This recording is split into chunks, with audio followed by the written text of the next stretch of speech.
ఆ నియోజకవర్గం మనకు అచ్చి రావట్లేదు, ఇక పూర్తిగా వదిలేసుకుందాం అని టీడీపీ అధిష్టానం డిసైడ్ అయిందా? పార్టీ తరపున ఇక మీదట అక్కడ పవర్ఫుల్ లీడర్ ఉండబోరా? మిత్రపక్షానికి అనుకూలంగా ఉండేలాగా తమ తరపున డమ్మీని నిలబెట్టి కథ నడిపించబోతున్నారా? ఏ నియోజకవర్గంలో ఈ పరిస్థితి ఉంది? అక్కడున్న ప్రత్యేక పరిస్థితులేంటి? కలిసి రావట్లేదు అనడానికి టీడీపీ క్యాడర్ తిరిగేస్తున్న హిస్టరీ పేజీలేంటి? పిఠాపురం ఆ పేరు వింటేనే జనసేన క్యాడర్లో ఓ వైబ్ క్రియేట్ అవుతుంది. పవన్ ఫ్యాన్స్ కిక్ ఫీల్ అవుతారు. అంతకు ముందు సంగతి ఎలా ఉన్నా గత అసెంబ్లీ ఎన్నికల్లో పోటీ కోసం జనసేన అధ్యక్షుడి హోదాలో పవన్ కళ్యాణ్ ఈ నియోజకవర్గాన్ని ఎంచుకున్నాక లోకల్ పొలిటికల్ సీన్ పూర్తిగా మారిపోయింది. ఇక ఎమ్మెల్యేగా గెలిచి డిప్యూటీ సీఎం అయ్యాక ప్రతి జనసేన కార్యకర్త పిఠాపురం మా సొంతం అన్నట్టు ఓన్ చేసుకుంటున్నారు. సరిగ్గా ఇక్కడే టీడీపీ జనసేన లోకల్ లీడర్స్ మధ్య తేడాలొచ్చాయి. అవి రకరకాలుగా మారి చివరికి పిఠాపురం టీడీపీ కోఆర్డినేటర్గా ఉన్న వర్మను తప్పించేదాకా వెళ్ళింది. దీంతో అసలు ఈ మొత్తం ఎపిసోడ్పై ఇప్పుడు ఆసక్తికరమైన చర్చ జరుగుతోంది. పిఠాపురం నియోజకవర్గం మనకు అస్సలు కలిసి రావడం లేదని టీడీపీ వర్గాలు మాట్లాడుకుంటున్నాయట.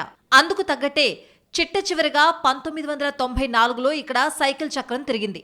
ఆ తర్వాత జరిగిన ఏ ఎన్నికల్లోనూ పిఠాపురం నుంచి తెలుగుదేశం పార్టీ అభ్యర్థి గెలవలేదు.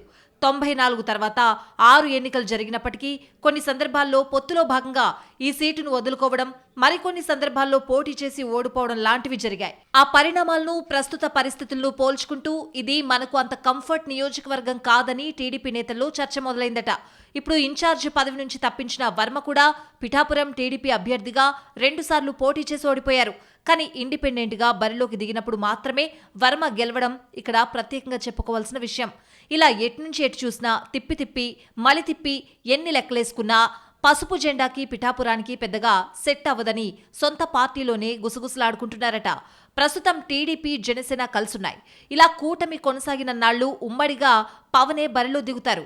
ఒకవేళ ప్రత్యేక పరిస్థితుల్లో తర్వాత లెక్కలు మారినప్పటికీ జనసేనాని ఉన్న సీట్లో ఇతరులకు అంత ఈజీ కాదన్న అభిప్రాయం బలంగా ఉంది.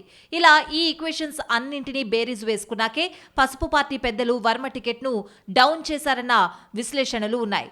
సాధారణంగా పార్టీ అధ్యక్షులు ముఖ్య నేతలకు కంఫర్టబుల్ నియోజకవర్గాలుంటాయి. తాము అధికారంలోకి వచ్చినా రాకపోయినా ఆ నియోజకవర్గాల నుంచి వాళ్లు గెలుస్తూ ఉంటారు. కుప్పం, పులివెందుల ఈ కోవలోకే వస్తాయి. ఇక మీదట పిఠాపురంలో పవన్ కు కూడా అదే పరిస్థితి ఉంటుందని టీడీపీ నాయకులే మాట్లాడుకుంటున్నారు. అందుకే అక్కడ అంత స్పీడ్ అయిపోకూడదని వర్మని సైడ్ చేశారని అంటున్నారు. అదే సమయంలో అస్సలు పూర్తిగా వదిలేయకుండా నియోజకవర్గంలో పార్టీ కార్యక్రమాలు నిర్వహించడానికి మాత్రమే డమ్మీలను ముందు పెట్టొచ్చని అంచనా వేస్తున్నారు. వాళ్ల పని కూడా వచ్చామా వెళ్లామా అన్నట్లుగానే ఉంటుందని చెవులు కొరుక్కుంటున్నారు.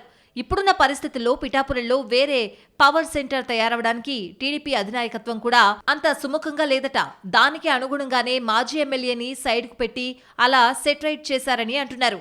ఇక ఇన్ఛార్జిగా తప్పించిన వర్మకి ఇప్పటికిప్పుడు అంత ప్రయారిటీ ఇచ్చే అవకాశాలు కనిపించడం లేదు. ప్రస్తుతానికి ఆయన పార్టీ రాష్ట్ర ఉపాధ్యక్షుడిగా ఉన్నారు. ఆ పోస్టుతో అలా బండి నడిపేస్తూ ఉండొచ్చన్న చర్చ నడుస్తోంది. ఇక పొత్తు ఉన్ననాళ్లు జిల్లా రాజకీయాల్లోకి వర్మను ఇన్వాల్వ్ చేసే పరిస్థితి లేదని చెప్తున్నారు. ఒకవేళ కాదని మరీ స్పీడ్ అయిపోతే స్పీడ్ బ్రేకర్లు వస్తాయని పార్టీ ఇలాంటివి చాలా చూసిందని అంటున్నారట తెలుగుదేశం నేతలు. కొన్ని సందర్భాల్లో హైపర్ యాక్టివ్ కూడా పనికిరాదని, వాస్తవాలకు దగ్గరగా మసులుకోవాలని అంటున్నారు. మొత్తానికి కలిసిరాని నియోజకవర్గాన్ని సైకిల్ సైడ్ చేసేసింది.